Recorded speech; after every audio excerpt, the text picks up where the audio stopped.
আসসালামু আলাইকুম। সবাইকে স্বাগত জানাচ্ছি। আমি নাসরুল ইসলাম তন্ময়। শুরুতে বিআরবি কেবল সংবাদ শিরোনাম জানিয়ে দেব এই মুহূর্তে হাতে পাওয়া সর্বশেষ গুরুত্বপূর্ণ আপডেট বাংলা সংবাদ। শুরুতেই থাকছে গণতন্ত্র পুনরুদ্ধারে চলমান আন্দোলন খুব শিগগিরই আবারও বেগবান হবে বলে জানিয়েছেন বিএনপির মহাসচিব মির্জা ফখরুল ইসলাম আলমগীর। এবারে জানাবো তারেক সহ পলাতক আসামিদের গ্রেপ্তারের চেষ্টা চলছে।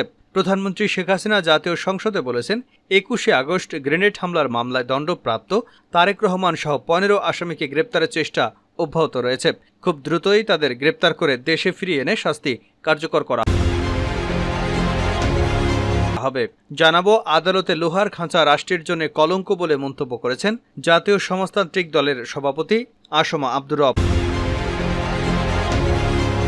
এবারে থাকছে অপরাধীদের বাঁচাতে তদবির হচ্ছে আনারকন্যা ডরিন। সংসদ সদস্য আনারুল আজিম আনারের মেয়ে মুমতারিন ফেরদৌস ডরিন বলেছেন, আমি শুনেছি অপরাধীদের বাঁচাতে অনেক বড় জায়গা থেকে তদবির করা হচ্ছে, যেন তাদের ছেড়ে দেওয়া হয় সেজন্য চেষ্টা করা হচ্ছে। কোনো তদবির বা চাপে তদন্ত প্রক্রিয়া যেন বাধাগ্রস্ত না হয়, আমি সেই দাবি জানাচ্ছি।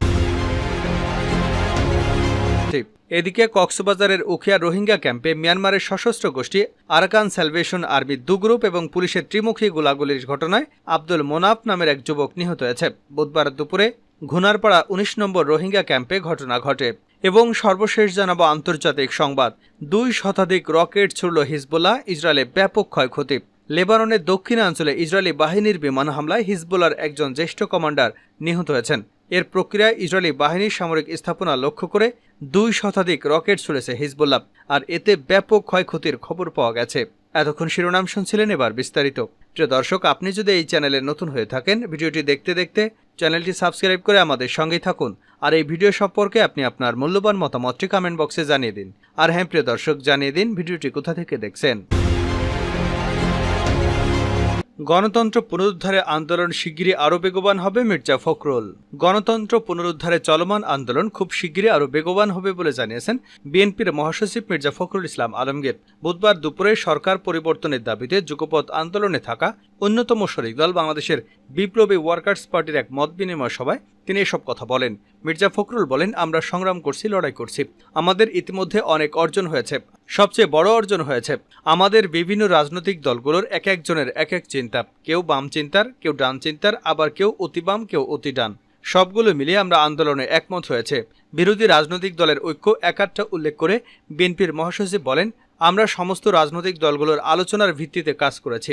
আমরা ৩১ দফা দিয়েছি, যেখানে এদেশের প্রত্যেক মানুষের কথা বলা আছে, রাষ্ট্র কাঠামোর পরিবর্তনের কথা বলা আছে, অর্থনীতি কাঠামোর পরিবর্তনের কথা বলা আছে, সবগুলো দিক সেখানে বলা আছে। তিনি আরও বলেন, সব রাজনৈতিক দলই এই সরকারের পক্ষে থাকেনি, তাদেরকে সমর্থন করেনি। এটা আন্দোলনের একটা বড় সাফল্য।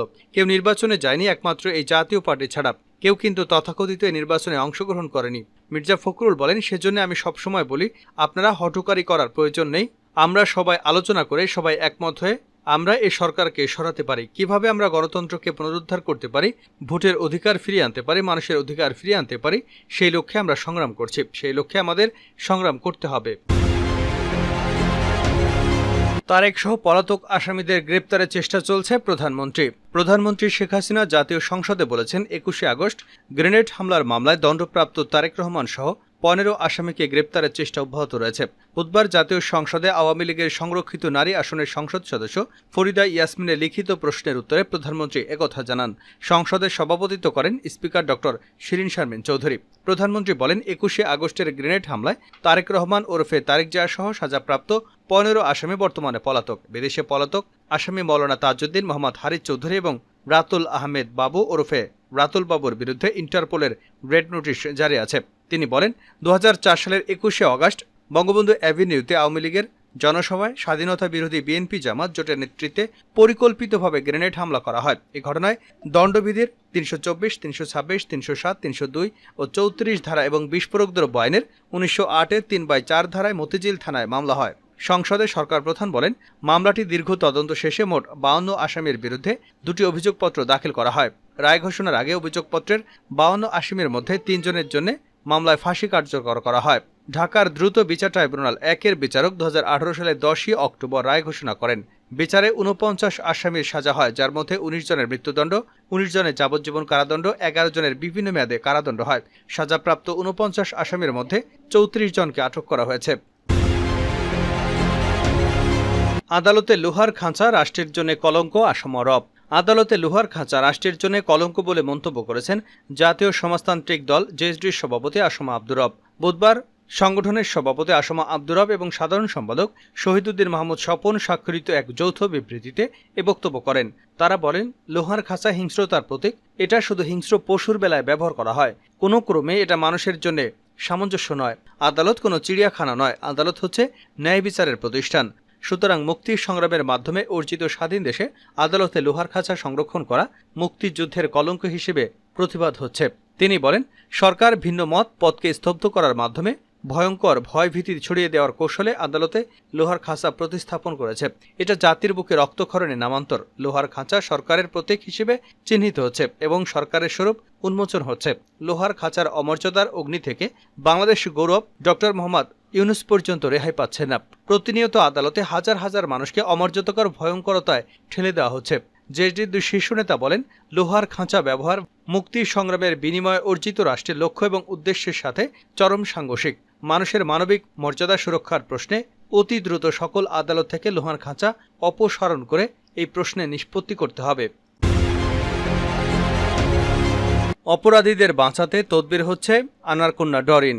সংসদ সদস্য আনারুল আজিম আনারের মেয়ে মমতারিন ফেরদৌস ডরিন বলেছেন, আমি শুনেছি অপরাধীদের বাঁচাতে অনেক বড় জায়গা থেকে তদবির করা হচ্ছে, যেন তাদের ছেড়ে দেওয়া হয়, সেজন্য চেষ্টা করা হচ্ছে। কোনো তদবিরের চাপে তদন্ত প্রক্রিয়া যেন বাধাগ্রস্ত না হয়। তিনি বলেন, জেলা আওয়ামী লীগের সাধারণ সম্পাদক সাইদুর করিম মিন্টু চাচাকেও জিজ্ঞাসাবাদের জন্য ডিবি নিয়ে গেছে। অবশ্যই তাদের কাছে সত্যিকারের কোনো তথ্য প্রমাণ আছে, সেটা আমি নিজেও জানি। সেই প্রমাণের সাপেক্ষেই তাকে জিজ্ঞাসাবাদের জন্য নিয়ে যাওয়া হয়েছে। বুধবার বিকেলে সচিবালয়ে স্বরাষ্ট্রমন্ত্রী আসাদুজ্জামান খানের সঙ্গে সাক্ষাতের পর সাংবাদিকদের এসব কথা বলেন এমপি আনারের কন্যা ডরিন। বলেন, আমি আসলে স্বরাষ্ট্রমন্ত্রীর কাছে এজন্য এসেছি যে আমার বাবার যে হত্যাকাণ্ডের শিকার হয়েছেন সেটার যেন সঠিক বিচার হয়, সঠিক বিচারটা যাতে আমাকে নিশ্চিত করেন সেই দাবি জানাতে। এমপি আনারের কন্যা বলেন, আমি বলতে চাই, গ্যাসবাবু নামে যাকে আটক করা হয়েছে তিনি আমার বাবার প্রতিপক্ষ না, আমাদের সঙ্গে তার কোনো শত্রুতাও নেই। আমার মনে অনেক প্রশ্ন জাগছে। গত 17 মে তার সঙ্গে ভাঙায় দেখা হয়েছে, সেখানে একটা টাকা দেওয়া লেনদেনের কথা উঠেছে, যা আমি খবরে শুনেছি। মমতারিন ফেরদৌস বলেন, আমার কথা হলো এই টাকার যোগানদাতাকে, কেন তারা এটা করিয়েছে। আপনারা দেখেছেন তাকে আটকের আগে থানায় তিনি জিডি করেছেন যে তার 3টি ফোন হারিয়ে গেছে। একই দিনে একজন মানুষের 3টি ফোন কিভাবে হারিয়ে যায়, সেটাও আমার প্রশ্ন। এগুলো কি পরিকল্পিত করা হয়েছে? সে তো আমার বাবার শত্রু না। এই কাজগুলো কে করাচ্ছে সেটা আমি বারবার বলছি। তিনি আরও বলেন, আসলে এই হত্যাকাণ্ডের বিচার চাই, সঠিক তদন্তের মাধ্যমে আইনে যেভাবে বলা আছে সেভাবে যাতে আমার বাবার হত্যার বিচার করা হয়, আমি সেই দাবি জানিয়েছি। শেষ করছে আন্তর্জাতিক সংবাদ দিয়ে। 2 শতাধিক রকেট ছুড়ল হিজবুল্লাহ, ইসরায়েলে ব্যাপক ক্ষয়ক্ষতি। লেবাননের দক্ষিণাঞ্চলে ইসরায়েলি বাহিনীর বিমান হামলায় হিজবুল্লাহর একজন জ্যেষ্ঠ কমান্ডার নিহত হয়েছেন। এর প্রতিক্রিয়ায় ইসরায়েলের বিভিন্ন সামরিক স্থাপনা লক্ষ্য করে 2 শতাধিক রকেট ছুড়েছেন হিজবুল্লাহ যোদ্ধারা। বুধবার সকাল থেকে ইসরায়েলি ভূখণ্ডে রকেটগুলো বৃষ্টির মতো বর্ষিত হতে থাকে বলে এক প্রতিবেদনে জানায় Times of Israel, Haaretz, Jerusalem post সহ বেশ কয়েকটি গণমাধ্যম। ইসরায়েলের সংবাদ মাধ্যমগুলো জানিয়েছে, গত 8 মাসে ধরা চলা এই যুদ্ধে ইসরায়েলকে লক্ষ্য করে হিজবুল্লাহ চালানো এটি সবচেয়ে বড় রকেট হামলা। এ বিষয়ে হিজবুল্লাহ এক বিবৃতিতে বলেছে, আজ সকাল থেকে গ্যালিলি এলাকায় ইসরায়েলের 11টি সামরিক অবস্থান এবং ঘাঁটি ও কারখানায় শতাধিক হামলা চালানো হয়েছে। প্রথমবারের মতো ইসরায়েলের টাইবেরিয়াস শহরে রকেট হামলা চালানো হয়েছে। বিবৃতিতে আরও বলা হয়েছে, বেশ কয়েকটি রকেট ইসরায়েলের আকাশ প্রতিরক্ষা ব্যবস্থা আয়রন ডোম ধ্বংস করলেও অন্যগুলো বেশ কয়েকটি স্থানে আঘাত এনেছে। রকেটগুলোর বিস্ফোরণে সাফাত সহ বেশ কয়েকটি এলাকায় আগুন ধরে যায়। এছাড়া ইসরায়েলের maroon strategic air commander and control ঘাঁটি এবং ব্লাসান মিলিটারি ইন্ডাস্ট্রিয়াল প্লান্টও গুরুতরভাবে ক্ষতিগ্রস্ত হয়েছে। ইসরায়েলি গণমাধ্যমগুলো জানিয়েছে, কিছু রকেট গ্যালিলিও এলাকার শাসা কিবুটস এবং একটি সামরিক শিল্প কারখানায় আঘাত এনেছে। এর ফলে সেখানে ব্যাপক ক্ষয়ক্ষতি হয়েছে।